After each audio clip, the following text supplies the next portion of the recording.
How are you? आप लोग सब कैसे हैं? मुझे उम्मीद है कि आप सब ठीक होंगे। देखिए प्रॉफिट एंड लॉस का मेरा 7वां वीडियो है। देखिए जिससे पहले क्वेश्चन को देखते हैं क्या है हमारा कि कलावती 500 रुपए प्रति घोड़े की दर से 2 घोड़ा खरीदती है। क्या करती है कलावती कि 500 रुपए के हिसाब से 2 घोड़े खरीदती है। क्या करती है 500 रुपए के हिसाब से प्रति घोड़े के हिसाब से, यानी एक घोड़े को 500 और दूसरे घोड़े का 500 है ना। 500 रुपए के 2 घोड़े खरीदती है। इन्हें वह ये क्या करती है, वह एक घोड़े पर 15% की हानि तथा दूसरे पर 15% का लाभ लेकर बेचती है। तो कुल लाभ या हानि प्रतिशत ज्ञात करिए। अब वो क्या करती है, खरीद तो लेती है घोड़ों को, खरीदने के बाद क्या करती है, एक पे 15% का लाभ लेकर और दूसरे पर 15% की हानि लेकर उसे बेच देती है। तो जब ऐसा क्वेश्चन दोस्तों आपको कहीं भी मिलता है तो इसमें क्या है कि जब अगर क्रय मूल्य की बात की जाए, क्या की जाए, क्रय मूल्य की बात की जाए, यानी खरीदती है का मतलब कि क्रय मूल्य। जब किन्हीं दो वस्तुओं का क्रय मूल्य क्या हो, सेम हो। क्या हो, क्रय मूल्य। देखिए यहाँ पे क्या बोला है, 500 रुपए प्रति घोड़ा। 2 घोड़ा खरीदी है और दोनों घोड़ों की कीमत 500 रुपए है।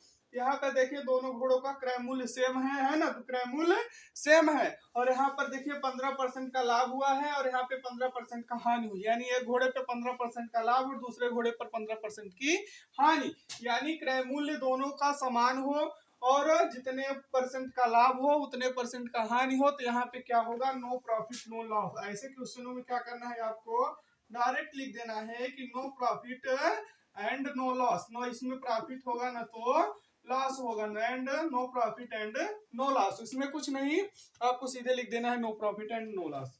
अब देखिए जैसे दूसरा क्वेश्चन क्या है हमारा, दूसरा क्वेश्चन है कैटरीना। कैटरीना क्या करती है, घड़ी खरीदती है ना। ये दूसरे क्वेश्चन को देखते हैं कि दूसरा क्वेश्चन क्या है हमारा। तो दूसरा क्वेश्चन देखिए, कैटरीना ने 2 घड़ी 1350 रुपए की दर से खरीदी। अब यहाँ पे देखिए कैटरीना भी खरीद ही रही, यहाँ पर भी क्रय मूल्य की चर्चा की जा रही है। किसकी चर्चा हो रही है, क्रय मूल्य की चर्चा की जा रही है कि कैटरीना ने 2 घड़ी है ना 1350 रुपए की दर से खरीदी। इनमें से एक घड़ी को 7.5% लाभ पर तथा, पहले को क्या करती है 7.5% लाभ पर तथा दूसरे को 6% हानि पर बेचती है। तो कुल लाभ प्रतिशत ज्ञात कीजिए। ऐसे क्वेश्चनों को सॉल्व करने के लिए आप सीधा सीधा सॉल्व कर सकते हैं कि अब क्या करेंगे, पहले 1350 का 7.5% निकालेंगे, जितना भी 7.5% निकाल लेंगे, फिर उसी का 6% निकाल लेंगे। पहले लाभ का लाभ निकालेंगे 7.5% का जो आएगा, फिर 6% हानि निकालेंगे, लाभ में हानि को माइनस करेंगे, इनका दोनों का जो अंतर आएगा है ना, उसके बटे में क्या करेंगे 1350 और 1350 यानी 2700, यानी जो भी इनका अंतर आएगा उसके बटे में 2700, परसेंटेज के लिए 100 से गुणा कर देंगे। जो भी आएगा वो आपको क्या हो जाएगा, लाभ प्रतिशत हो जाएगा। लाभ प्रतिशत क्यों होगा, क्योंकि यहाँ पे लाभ ज्यादा है। अब इसे देखिए इतना ज्यादा करने की जरूरत नहीं है, हम आपको सीधा सीधा सॉल्व करने के लिए बताते हैं। यहाँ पे लाभ कितना दिया गया है, लाभ इस पे दिया गया है 7.5%। लाभ कितना है 7.5% है। और हानि कितनी है, हानि है 6%। हानि कितनी है 6%। देखिए कैटरीना 2 घड़ी 1350 रुपए की दर से खरीदी, वह इनमें से एक घड़ी को 7.5% लाभ पर क्या करती है, लाभ पर बेचती है। तो लाभ बराबर कितना हुआ 7.5% तथा दूसरी को 6% हानि पर बेचती है। हानि यहाँ पे कितनी है 6%। तो कुल लाभ प्रतिशत ज्ञात करें, तो इसे पे ज्ञात करें कि उसको कितना लाभ प्रतिशत हुआ है। तो यहाँ पे देखिए क्या है, लाभ बराबर 6.5% और हानि बराबर 6%। तो यहाँ पे लाभ ज्यादा है, हानि कम है, इसलिए होगा तो लाभ है। तो 7.5% में 6% को माइनस कर दीजिए, तो यहाँ पे क्या आएगा 1.5%। क्या आएगा 1.5% आएगा। अब 1.5% के बटे 2 कर दीजिए। बटे 2 क्यों करेंगे, क्योंकि यहाँ पे 2 घड़ी वो खरीदी। कितनी घड़ी खरीदी है, 2 वस्तुओं की चर्चा की रही। जब इसको आप डिवाइड करेंगे तो कितना आएगा 0.75%, यानी उसे इस व्यापार में कितने परसेंट का लाभ होगा, यहाँ पे उसे लाभ होगा 0.75% का उसे इस व्यापार में लाभ होगा दोस्तों। और ये देखिए अगले क्वेश्चन को देखते हैं। देखिए जैसे तीसरा क्वेश्चन क्या है हमारा, तीसरा क्वेश्चन है कि एक व्यापारी ने दो प्रकार की वस्तु को प्रत्येक 10,000 की दर से बेचा। अब यहाँ पे क्या बात की जा रही है, बेचा। अब यहाँ पे देखिए विक्रय मूल्य की चर्चा होगी। अभी तक हम लोगों ने जितने भी 2 क्वेश्चन सॉल्व किए, दोनों क्वेश्चन किस पे थे, क्रय मूल्य पर आधारित थे। अब यहाँ पे तीसरा क्वेश्चन क्या है, विक्रय मूल्य पर है।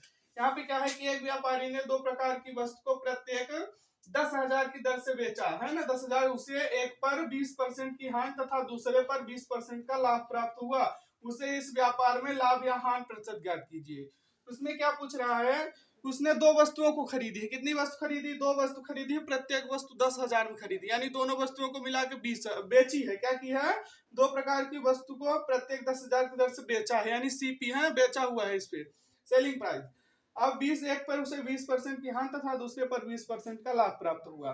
तो जब भी आपको ऐसा क्वेश्चन मिले कि दोनों वस्तुओं का विक्रय मूल्य समान हो, क्या हो? दोनों वस्तु का विक्रय मूल्य समान हो और जितने परसेंट की हानि हो उतने ही परसेंट का लाभ हो, जितने परसेंट की हानि हो उतने परसेंट का लाभ हो, तो आपको उस पर कुछ नहीं करना है, सीधा सीधा फार्मूला लगा देना है। फार्मूला क्या लगाना है कि एक्स स्क्वायर, क्या लगाना है? X square upon 100 into x square upon 100, x square upon x square upon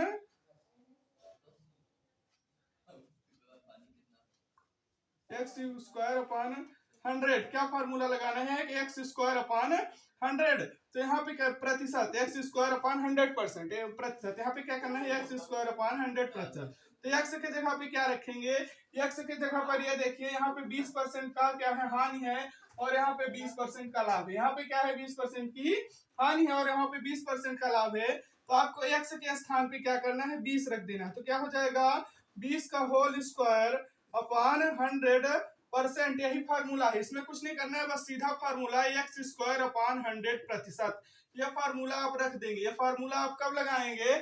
जब दोनों वस्तुओं का विक्रय मूल्य समान हो। क्या हो? दो वस्तुओं का विक्रय मूल्य समान हो और एक वस्तु पे जितने परसेंट की लाभ हो तथा उतना ही दूसरे वस्तु पे उतने ही परसेंट की हानि हो। तो सीधा सीधा फार्मूला लगाना है, एक्स स्क्वायर पे बटे 100%, यही फार्मूला लगाना है। तो देखिए यहाँ पे 20 का स्क्वायर कितना हो जाएगा? 400 और बटे 100 यहाँ पे प्रतिशत, तो ये 2 जीरो से 2 जीरो कट गया, यानी यहाँ पे क्या होगा? उसे हानि होगी। क्या होगी? 4% की हानि होगी। क्या होगी? यह फार्मूला लगा के आपको हानि प्रतिशत निकाल लेना है। और एक चीज और याद रखना है कि जब भी ऐसा क्वेश्चन मिले कि दो वस्तुओं का विक्रय मूल्य समान हो और जितने परसेंट का लाभ हो उतने ही परसेंट का हानि हो, तो हमेशा ऐसे क्वेश्चनों में हानि ही होगी, लाभ कभी नहीं होगा।